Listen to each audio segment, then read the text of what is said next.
છીએ સ્મિત હાસ્ય સાથે આપણી આ કથા ખૂબ સરસ રીતે સાંભળે છે. આજે 30મી જુલાઈ છે, બુધવાર, શ્રાવણ સુદ છઠ છે અને આજે શ્રાવણ મહિનાના છઠ્ઠા દિવસે આપણે દ્વાદશ જ્યોતિર્લિંગનો ગાન કરીને આગળની કથા આગળ વધારીએ. ઓમ શ્રી સોમનાથ મહાદેવ કી જય. સૌરાષ્ટ્રે સોમનાથમ ચ શ્રીશૈલે મલ્લિકાર્જુનમ ઉજ્જૈનમ મહાકાલમ ઓંકારમ મમલેશ્વરમ પરણ્યામ વૈદ્યનાથમ ચ દાકિન્યામ ભીમશંકરમ સેતુ બંધે તુ રામેશમ નાગેશમ દારુકાવને વારાણસ્યામ તુ વિશ્વેશમ ત્રંબકમ ગૌતમી તટે હિમાલયે તુ કેદારમ દુષ્મેશમ ચ શિવાલયે એતાની જ્યોતિર્લિંગાની સાયં પ્રાતઃ પઠેન્નરઃ સપ્તજન્મ કૃतं પાપં સ્મરણેન વિનશ્યતિ. ઓમ શ્રી નીલકંઠ મહાદેવ કી જય. દ્વારિકાધીશ કી જય. ડોંગરેજી મહારાજ કી જય. ઓમ શ્રી રામચંદ્ર ભગવાન કી જય. શ્રી ગાયત્રી માત કી જય. ઓમ શ્રી ભાગવત ભગવાનજી મહારાજ કી જય. ઓમ નમો ભગવતે વાસુદેવાય. બલિ રાજા પાતાળમાં એનું રાજ્ય સોંપ્યું છે અને નારાયણ હવે ચોકીદાર થયા છે. એ કથા આપણે ગઈકાલે પૂરી કરી. આગળ વધીએ આ કથા તરફ. બલિ રાજા પાતાળમાં તન મન અને ધનથી સેવા સ્મરણ કરતા તન્મય બને એના દ્વાર ઉપર ભગવાન પહેરો ભરે છે. ઇન્દ્રિયો શરીર ઘરના દરવાજા છે. આંખમાં શ્રી કૃષ્ણ અને કાનમાં શ્રી કૃષ્ણ, મુખમાં શ્રી કૃષ્ણ અને મનમાં શ્રી કૃષ્ણ. પ્રત્યેક ઇન્દ્રિયમાં પ્રભુને પધરાવજો. તમે જે ઇન્દ્રિયથી પ્રભુની ભક્તિ ન કરો તે ઇન્દ્રિયથી અજાણતા પાપ થાય છે. વક્તા કથા કરે ત્યારે શ્રી કૃષ્ણના દર્શન કરતાં કરતાં સ્મરણ કરતાં કરતાં બોલે.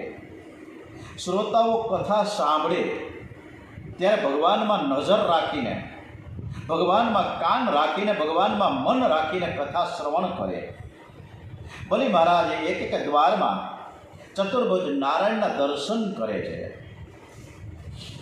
જ્યાં નજર જાય ત્યાં ભગવાનનું સ્વરૂપ દેખાય છે. કાન શ્રી કૃષ્ણ કથા સાંભળે છે. મનમાં પરમાત્માનું સ્વરૂપ સ્થિર થયું છે. એક એક ઇન્દ્રિય દ્વારમાં ભગવાન બિરાજેલા છે. બલિ રાજાને સ્વર્ગ કરતાં પાતાળમાં વધારે આનંદ આવ્યો છે. બધા રાજી થયા છે. દેવોને સ્વર્ગનું રાજ્ય મળ્યું તેથી દેવો રાજી થયા. પણ એકલા માતા લક્ષ્મીજી નારાજ થાય છે, દુઃખી થયા. વૈકુંઠમાં માતાજી એકલા છે. મને ગમતું નથી. એક દિવસ નારદજીને પૂછ્યું કે નારદજી, તમે કંઈ જાણો છો? મારા ભગવાન ક્યાં છે? મારા ઘરવાળા ક્યાંય ગયા? પાછા જ નથી ગયા ગયા. નારદજી હાથ જોડીને કહ્યું કે બલિરાજાને ત્યાં દાન લેવા ગયા હતા અને ત્યાંય બંધનમાં આવ્યા છે. મેં એવું સાંભળ્યું છે કે બલિરાજાના દ્વારમાં હાથમાં લાકડી લઈને સિપાહીની જેમ પહેરો ભરે છે. લક્ષ્મીજીએ પૂછ્યું કે ઘેર ક્યારે પધારશે? નારદજી કહ્યું, એ તો બલિરાજા રજા આપે ને તો જ પધારે. પરમાત્મા છે એ બલિને આધીન થયા છે. માતા મહાલક્ષ્મી લીલા કરી બ્રાહ્મણ પત્નીનો વેશ ધારણ કર્યો છે. હરેક શાસ્ત્રમાં ને ગ્રંથમાં ને ભાગવતમાં ને રામાયણમાં દરેક ભગવાનને જે બીજા સ્વરૂપો ધારણ હનુમાનજી મહારાજથી માંડીને એ બધાય બ્રાહ્મણના વેશ ધારણ થયા છે. બીજા કોઈ જ્ઞાતિના નથી થયા. બ્રાહ્મણ સર્વોપરી છે એમાં સાબિત કરે છે આ શાસ્ત્ર. બહુ સાદો શૃંગાર કર્યો. લક્ષ્મીજી બલિના દરબારમાં આવ્યા છે. જ્યાં નારાયણ બિરાજેલા છે ત્યાં વગેરે આમંત્રણે લક્ષ્મીજી પધારે છે. બલિ મહારાજ લક્ષ્મીજીને ઓળખી ન શક્યા. બલિ મહારાજે બહુ વિનયથી વિવેકથી પૂછ્યું, તમે કોણ છો, કેમ આવ્યા છો? લક્ષ્મીજીએ કહ્યું કે બ્રાહ્મણની પત્ની છું ને મારે માતા પિતા નથી, મારે કોઈ ભાઈ નથી, મારે કોઈ બહેન નથી. મને પિયરમાં જવાની ઈચ્છા થાય પણ હું ક્યાં જાઉં? મેં એવું સાંભળ્યું છે કે બલિ રાજાને કોઈ બહેન નથી, હું તારી ધર્મની બહેન થવા આવી છું, તું મારો ધર્મનો ભાઈ થા. માતાજીએ શૃંગાર ભલે વધારે ન કર્યો પણ એમનું તેજ જાય ક્યાં? બલિ રાજાને થયું કે આ લક્ષ્મી જેવા દેખાય છે, આ કોણ હશે? બલિ રાજાએ લક્ષ્મીજીને વંદન કર્યું છે અને કહ્યું કે આજથી હું તમારો નાનકડો ભાઈ છું અને તમે મારી મોટી બહેન છો. આ તમારું પિયર માનજો, આ ઘરમાં જે કંઈ છે તે બધું જ તમારું છે, જરાય સંકોચ ન રાખતા. બલિ રાજાને ઘેર સાક્ષાત મહાલક્ષ્મીજીની પધરામણી થઈ. લક્ષ્મીજી બિરાજ્યા ત્યારથી આખું ગામ બહુ સુખી થઈ ગયું. ગામમાં કોઈ ગરીબ રહ્યો જ નહીં, કોઈ રોગી નહીં, કોઈને ઘેર ઝઘડો નહીં. બલિ મહારાજને આશ્ચર્ય થયું છે, આ મોટી બહેન આવ્યા ને ત્યારથી હું સુખી થયું. તે કાયમ ને કાયમ રહે તો સારું. બધા સુખી છે, આનંદમાં છે, પણ માતાજીને ગમતું નથી.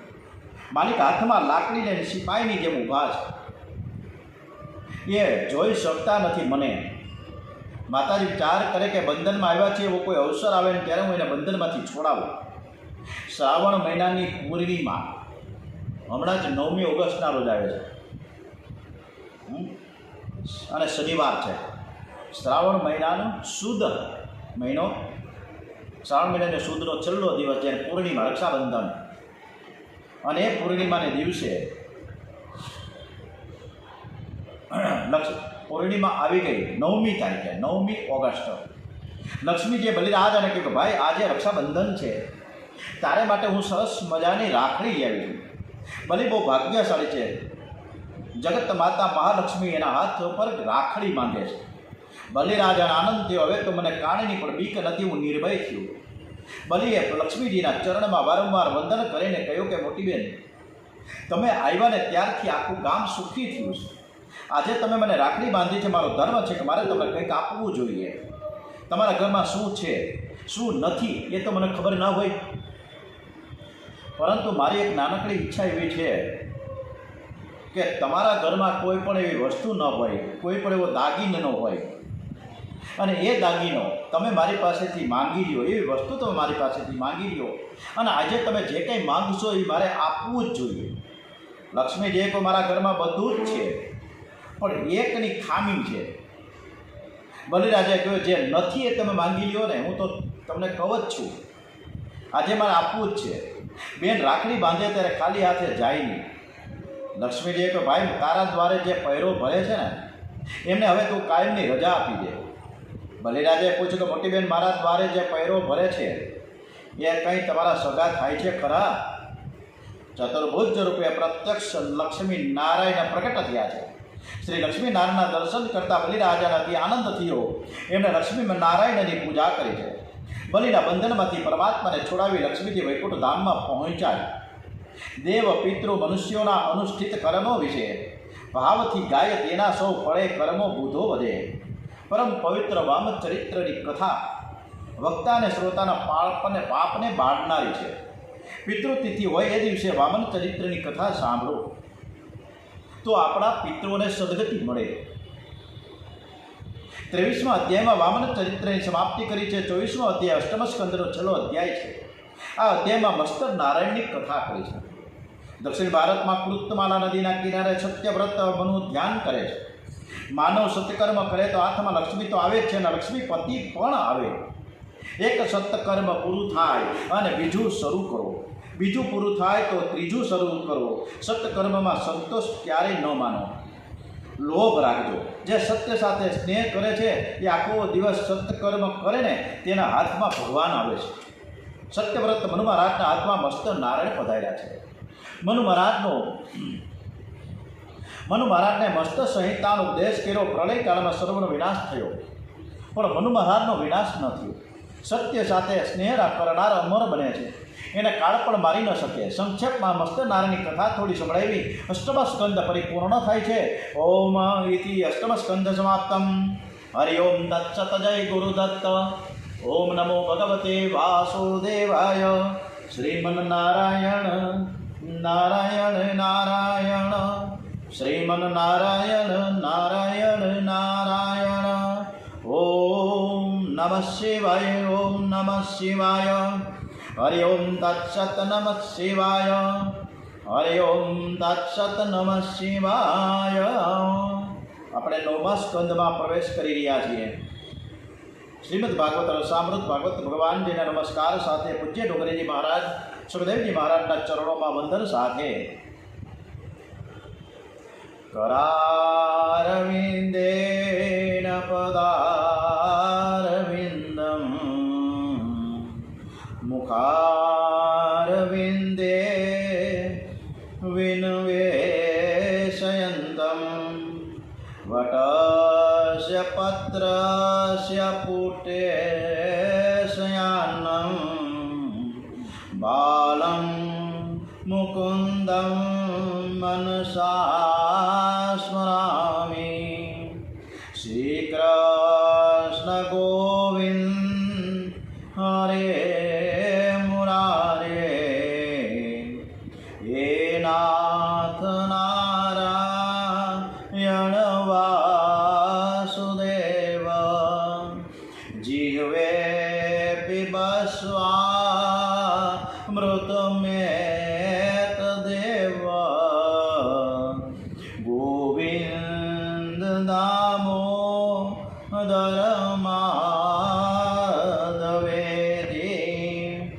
श्री कृष्ण कन्हैयालाल की जय. गणपति महाराज हनुमानजी महाराजना चरणों वंदन साथे આજનો 9મો સ્કંદ કે જે ખૂબ સરસ મજાનું રામચંદ્રજીનું અવતરણ, આવા સરસ મજાના આ સ્કંદ તરફ આપણે કથા કરી રહ્યા છીએ. આપણી કથા ભગવાન સરસ રીતે સાંભળે છે એવા ભાવ શ્રદ્ધા સુમન સાથે બધા મનવંતરો આપે કહ્યા તે સાંભળ્યા અમે. વિક્રમો અનંત વીર્ય શ્રી હરિએ કરેલ તે. પરમાત્મા શ્રી કૃષ્ણને સનાતન ધર્મ અતિશય પ્રિય છે. ધર્મની મર્યાદામાં જે રહે છે તે જ મોટો છે. ધર્મની મર્યાદાનો ભંગ કરે તે હલકો છે. ભાગવતમાં શ્રીરામ કથા એટલા માટે કરવામાં આવી છે કે શ્રીરામ મર્યાદા પુરુષોત્તમ છે. જે વક્તા શ્રોતા પ્રભુની ધર્મ મર્યાદાનું બરાબર પાલન કરે એ જ શ્રી કૃષ્ણ લીલાનું રહસ્ય બરાબર સમજી શકે. શ્રીરામ પહેલાં આવે છે અને શ્રી કૃષ્ણ પછી આવે છે. 9મો સ્કંદ પહેલાં આવે અને પછી 10મા સ્કંદમાં શ્રી કૃષ્ણ ભગવાનનું અવતરણ થાય. રામાયણમાં કૃષ્ણની કથા નથી આવતી, પરંતુ ભાગવતમાં રામની કથા અનેક વાર આવી છે. રામ ન પધારે ત્યાં સુધી ભગવાન શ્રી કૃષ્ણ ભગવાન પધારતા નથી. 9મા સ્કંદમાં 2 પ્રકરણ છે, સૂર્યવંશ અને ચંદ્રવંશ. સૂર્યવંશમાં રાજાધિરાજ શ્રી રામ પ્રગટ્યા છે. ચંદ્રવંશમાં શ્રી કૃષ્ણનું પ્રાગટ્ય થયું છે. રામજીની બધી લીલા સરળ છે. શ્રી કૃષ્ણની બધી જે લીલા અટાપટી છે. જન્મથી જ અલૌકિક છે. મથુરામાં કારાગૃહમાં પ્રગટ થયા. રામજી મહારાજ તો દશરથ મહારાજના રાજમહેલમાં પ્રગટ થયા. શ્રી કૃષ્ણ રાતના 12 વાગે પ્રગટ થયા. રામજી મહારાજ દિવસમાં 12 વાગે પ્રગટ થયા, જેથી કોઈને જરાય ત્રાસ થાય નહીં. એક વૈષ્ણવે લાલાને પૂછ્યું કે તમે રાત્રે 12 વાગ્યા પછી આવો છો તો આખી રાત તમારે ઉજાગરા કરવા પડે, તમે દિવસમાં કેમ નથી આવતા? લાલાએ કહ્યું, રામજી તો રાજા ધીરાજ છે. રાજા ધીરાજ દિવસમાં વધારે રામનો વરઘોડો નીકળે, પ્રજાને દર્શન થાય. હું કંઈ રાજા થોડો છું, હું તો માખણ ચોર છું અને તેથી રાત્રે 12 વાગ્યા પછી આવું છું. ચોર હંમેશા રાત્રે જ આવે, દિવસના ના આવે. શ્રી રામની મર્યાદાનું પાલન કરવું બહુ કઠણ છે અને શ્રી કૃષ્ણ લીલાનું રહસ્ય સમજવું પણ બહુ કઠણ છે. રામજીની લીલા અનુકરણીય છે. ભાગવતમાં રામ કથા એટલા માટે કરી છે કે ભાગવતની કથા કરનાર વક્તા અને કથા સાંભળનાર શ્રોતા રામજીની મર્યાદાનું બરાબર પાલન કરે, વર્તન રામજીના જેવું જ રાખે.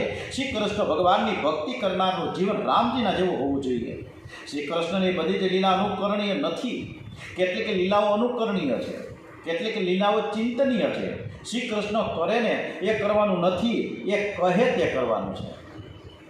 ભગવાન શ્રી કૃષ્ણ માખણ ચોરી કરવા ગયા હતા, એટલે આપણે પણ ચોરી કરવા જઈએ, આવું ન કરાય તો આપણે જેલ ભેગા થાય. શ્રી કૃષ્ણ ચોરી કરે છે એવું ભાગવતમાં સુખદેવજી મહારાજજીની બોલ્યા જ નથી. સુખદેવજી તો બહુ વ્યક્તિ કથા કરે છે. ગોકુળની ગોપીઓ એ બોલતી હતી કે કનૈયો માખણ ચોર છે. સુખદેવજીએ ક્યારેય નથી કીધું કે માખણ ચોર છે. એ જગતનો તો માલિક છે, હું કઈ રીતે કહી શકું કે માખણ ચોર છે? જે સર્વથી શ્રેષ્ઠ છે તે ચોરી કરે એવું કઈ રીતે બોલું? ગોપીઓ તો પ્રેમની મૂર્તિ છે. ગોપી લાલાને માખણ ચોર કહી શકે. પ્રેમમાં કોઈ ગાળ આપે જરાય ખોટું ન લાગે. ગોપીઓ ભલે લાલાને માખણ ચોર કહીને બોલાવે.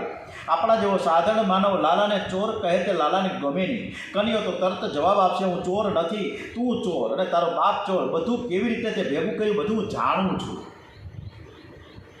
શ્રી કૃષ્ણ ચોરી કરે પહેલાં પૂતનાનું ઝેર પી ગયા અને એ પછી એને ચોરી કરી. જેને શ્રી કૃષ્ણનું અનુકરણ કરવું હોય ને તો પહેલાં પૂતના ચરિત્રથી શરૂ થાય.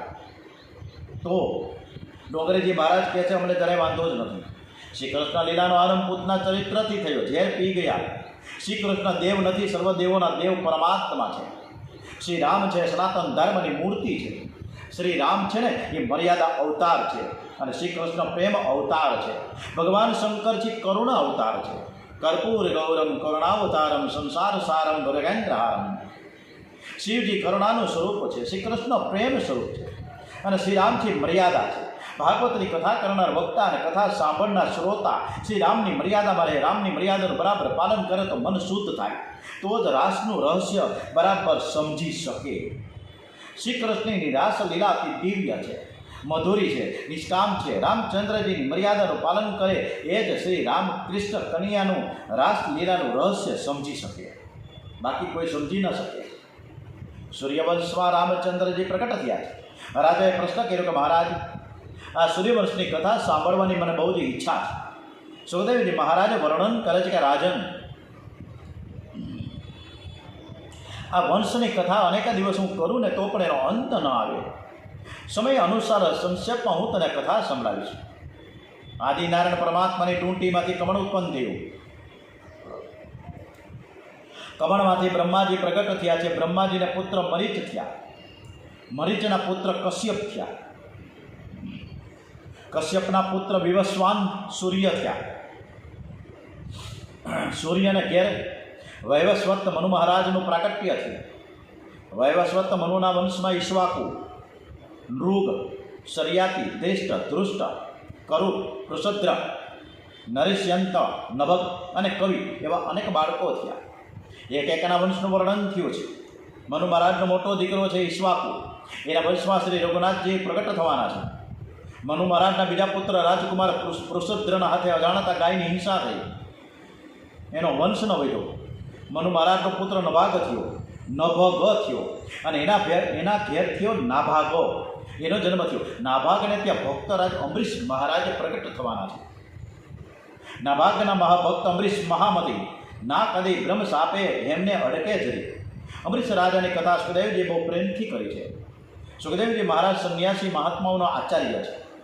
સુખદેવજી મહારાજ ભગવાન શ્રી શંકરાચાર્ય સ્વામીના પરમ ગુરુ થાય. શ્રી શંકર સ્વામીના ગુરુ છે ગોવિંદ ભગવત પાદ. ગોવિંદ ભગવાનના ગુરુ છે ગૌડપાદ અને ગૌડપાદ શ્રી સુખદેવજી મહારાજના શિષ્ય છે. બ્રહ્મ વિદ્યાની પરંપરા એવી રીતે ચાલતી આવી છે. સુખદેવજી બ્રહ્મ વિદ્યાના આચાર્ય છે, પરમહંસ શિરોમણી છે. ભાગવતમાં પરમહંસની કથા છે. અંબરીશ મહારાજ રાજમહેલમાં પરમહંસ જેવું જીવન જીવે છે. પરમહંસ છે એટલે કપડાં ભગવા પહેરેવા એવું નથી, ભક્તિના રંગે રંગાયેલા છે. રાજમહેલમાં સંન્યાસીના જેવું જીવન ગળે છે. કાંકરોલીમાં જે દ્વારિકાનાથ બિરાજે છે તે અંબરીશ રાજાના ઠાકોરજી છે, એકલિંગજી મહારાજ. અંબરીશ રાજાની નિષ્ઠા છે. સ્ત્રી અને સંપત્તિ ભક્તિના સાધન છે, ભોગના સાધન નથી. એકલો પુરુષ કે એકલી સ્ત્રી બરાબર ભક્તિ ન કરી શકે. પુરુષને સ્ત્રીની જરૂર છે, સ્ત્રીને પુરુષની જરૂર છે. પતિ પતિનો પવિત્ર સંબંધ પરમાત્માના માટે છે. ધર્યું મન કૃષ્ણ હો પદાર વિંદમાં, શ્રોવાણ વૈકુંઠ ગુણાનુવાદમાં, હસ્તો હરિમંદિર માર્જન આદિમાં, ને કર્ણ અચ્યુત કથા સુધાદી આદિમાં. ભગવાન તમને ખૂબ જ સંપત્તિ આપે તો તમારું કામ કરવા માટે ભલે નોકર રાખો, પણ ઠાકોરજીની સેવા કરવા માટે કોઈ નોકર ન રાખતા.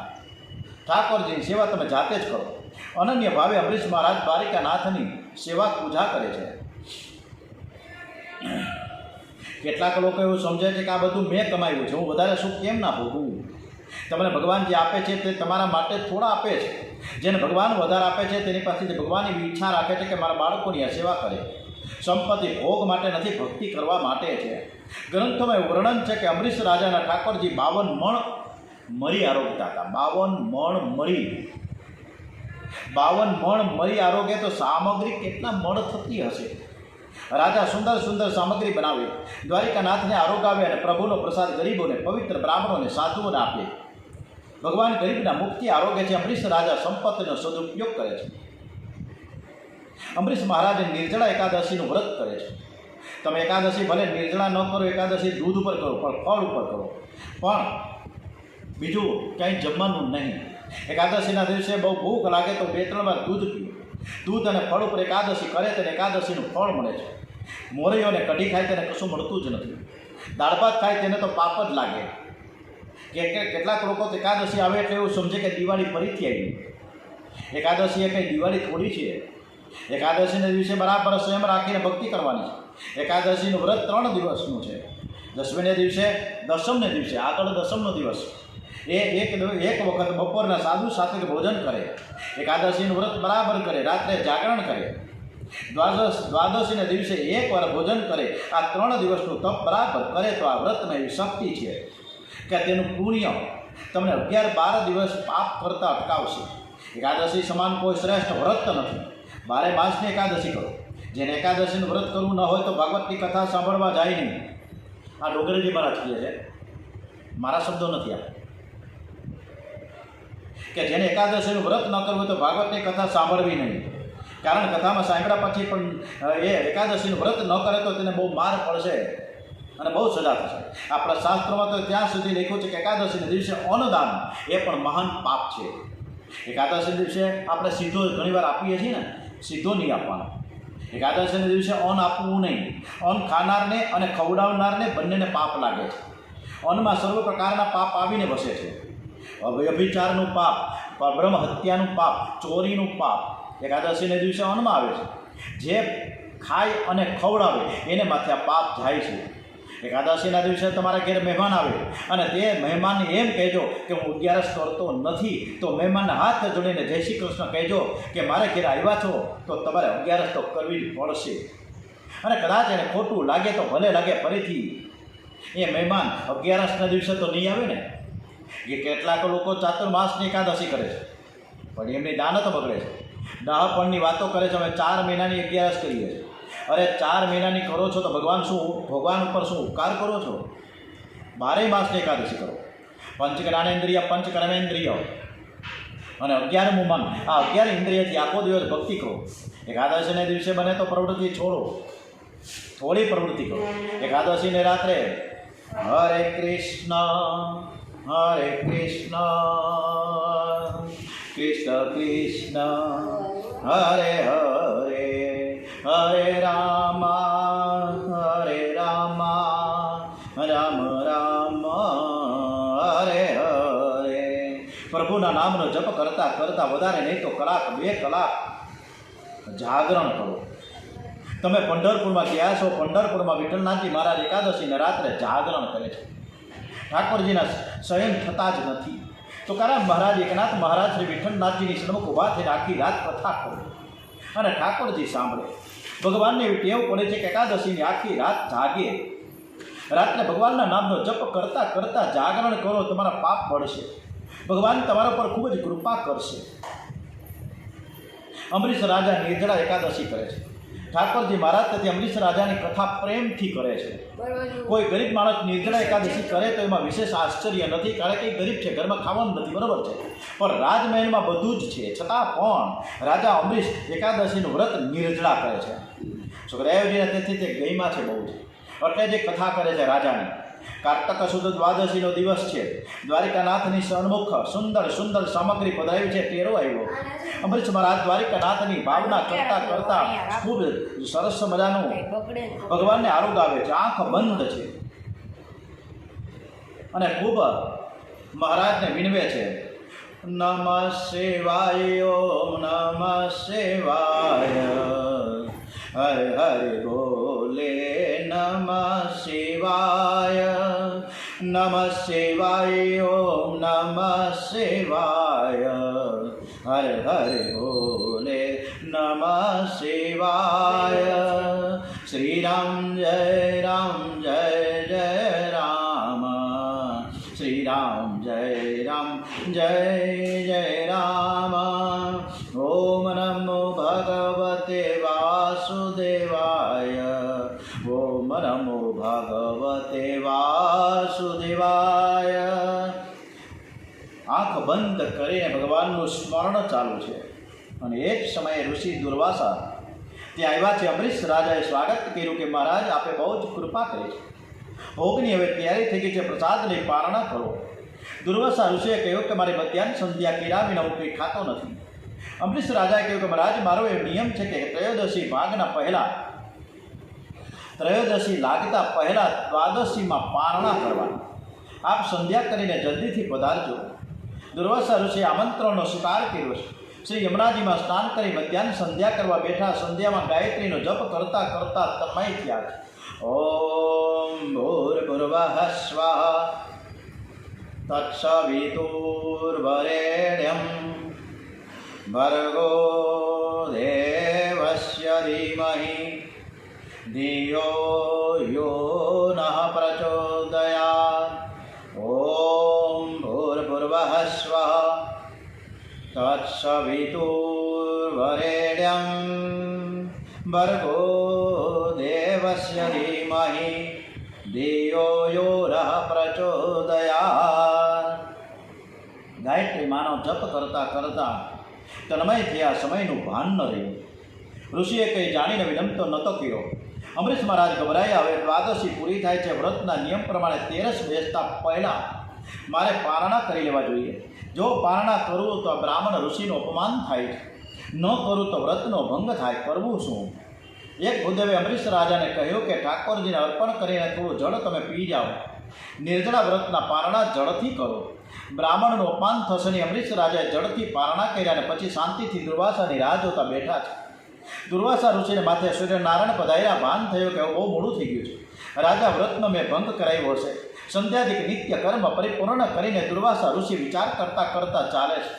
કદાચ રાજાએ પારણા કરી લીધા હશે. ના, મારા જેવા બ્રાહ્મણને આમંત્રણ આપ્યા પછી એ કેવી રીતે રાજા પારણા કરી શકે? વિચાર કરતા આવી પહોંચ્યા. અમરીશ મહારાજ ઉઠીને ઊભા થયા. સ્મિત હાસ્ય સાથે ઋષિનું સ્વાગત થયું. દુર્વાસા ઋષિએ અનુમાન કર્યું કે વ્રતનો ભંગ થાય તો રાજા હશે નહીં. આ પ્રસન્ન દેખાય. તેથી મને એમ લાગે કે રાજાએ પારણા કર્યા છે. મહારાજનું અનુમાન ખોટું ન હતું. રાજાએ પારણા તો કર્યા પણ પાણીથી કર્યા હતા. દુર્વાસા ઋષિને એમ થયું કે રાજાએ ભોજન કર્યું હશે. એમણે રાજાને કહ્યું મને આમંત્રણ આપ્યું હતું અને તે ભોજન કેમ કરી લીધું? તને ભક્તિનું શું અભિમાન છે? અમરીશ રાજાએ હાથ જોડીને કીધું કે મહારાજ મેં તમારું જરાય અપમાન નથી કર્યું. મેં ખાધું નથી. મેં ફક્ત ને ફક્ત પાણી પીધું છે. પણ જેને બહુ ક્રોધ આવે તે બીજાનું કંઈ સાંભળતો જ નથી. દુર્વાસા ઋષિએ મસ્તકમાંથી એક કેસ ઉખાડીને જ્યાં પછાડ્યો એક ભયંકર રાક્ષસી ઉત્પન્ન થઈ અને તે કૃત્યા રાક્ષસીને ઋષિએ કહ્યું કે અમરીશને તું માર. કૃત્યા જ્યાં મારવા દોડીને એ સમયે સુદર્શન ચક્રે આવીને કૃત્યાને બાળીને ભસ્મ કરી નાખ્યું. અમરીશ મહારાજ જાણતા નહોતા કે સુદર્શન ચક્ર ચારે બાજુથી એમનું રક્ષણ કરતું હતું. તમે જે દેવની બહુ પ્રેમથી પૂજા કરો છો, જેના નામનો તમે જપ કરો છો, તે દેવ ભલે ન દેખાય પણ તે તમારી સાથે જ છે. એ ગુપ્ત રૂપે સર્વકાળ તમારું રક્ષણ કરે છે. કૃત્યાને બાળીને સુદર્શન ચક્ર દુર્વાસાની પાછળ ગયું. સુદર્શન ચક્રનું તેજ દુર્વાસા ઋષિથી સહન ન થયું. દુર્વાસી ગભરાયા. દોડતા વૈકુંઠમાં ગયા. ભગવાને કહ્યું કે પધારો. દુર્વાસા ઋષિ કે શું પધારો? તમારું ચક્ર મારી પાછળ પડ્યું છે. ભગવાને કહ્યું ચક્ર હવે મારું નથી, અમરીશ રાજાને આધીન છે. વૈષ્ણવ પોતાનું સર્વસ્વ મને જ્યારે અર્પણ કરે છે ને ત્યારે હું મારું બધું જ સર્વસ્વ અર્પણ કરી દઉં છું વૈષ્ણવોને. અને હવે આ સુદર્શન ચક્ર મારું નથી, એનું થઈ ગયું છે. મહારાજ હું તમને સાચું કહું ને, રાજાએ કોઈ પ્રકારનું તમારું અપમાન કર્યું જ નથી. આપે વિનાકારણે એના પર ક્રોધ કર્યો છે. આપનો અપરાધ છે. દુર્વાસા ઋષિ કે અપરાધ છે તો હું ક્ષમા માંગુ છું. પરમાત્માએ કહ્યું મારી પાસે ક્ષમા માંગવાથી શો લાભ? જેનો અપરાધ કર્યો છે એની ક્ષમા માંગો. દુર્વાસા ઋષિ અમરીશના ચરણોમાં વંદન કરવા દોડ્યા. ભગવાન લાડીલા ભક્તો કોઈ દિવસ સનાતન ધર્મની મર્યાદા તોડતા જ નથી. અમરીશ રાજાએ કહ્યું આપ વંદન કરો તે ઠીક નથી. અમરીશ રાજાએ સુદર્શન ચક્રને પ્રાર્થના કરી. સુદર્શન ચક્રનો વેગ શાંત થયો. અમરીશ રાજાએ દુર્વાસા ઋષિને પ્રેમથી જમાડ્યા. દુર્વાસા ઋષિએ રાજાને ખૂબ આશીર્વાદ આપ્યા છે. ભક્તિમાં દુર્વાસના વિઘ્ન કરે છે. લોકો મને માન આપે, લોકો મારું સરસ માને, હું સુખ ભોગવીશ. આ બધી જ દુર્વાસના છે. તમે બધાને માન આપવાની તો ઈચ્છા રાખજો, પણ માન લેવાની ઈચ્છા ન રાખતા. સુખ ભોગવવાની ઈચ્છા ન રાખો. સુખ ભોગવવાની જેની ઈચ્છા છે તેનું મન શાંત રહે છે. જેને બીજાને સુખી કરવાની ઈચ્છા છે તેની ભક્તિ વધે છે. ક્રોધ આવે એટલે માનવ કર્કશ વાણીથી ઉચ્ચારે છે. કર્કશ વાણી બોલનાર દુઃખી થાય છે.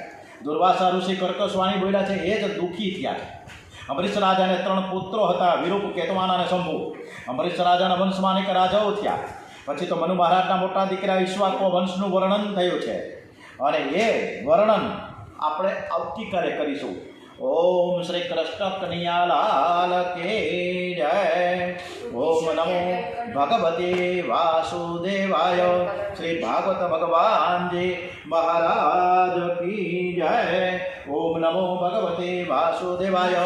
દ્વારિકાધીશ કી જય. ઓમ શ્રી ડુંગરેજી મહારાજ કી જય. ભારત માતા કી જય. વંદે વેદ માતરમ. સત્ય સનાતન હિન્દુ ધર્મ કી જય. ઓમ નમઃ પાર્વતી પતય. હર હર હર હર મહાદેવ હર.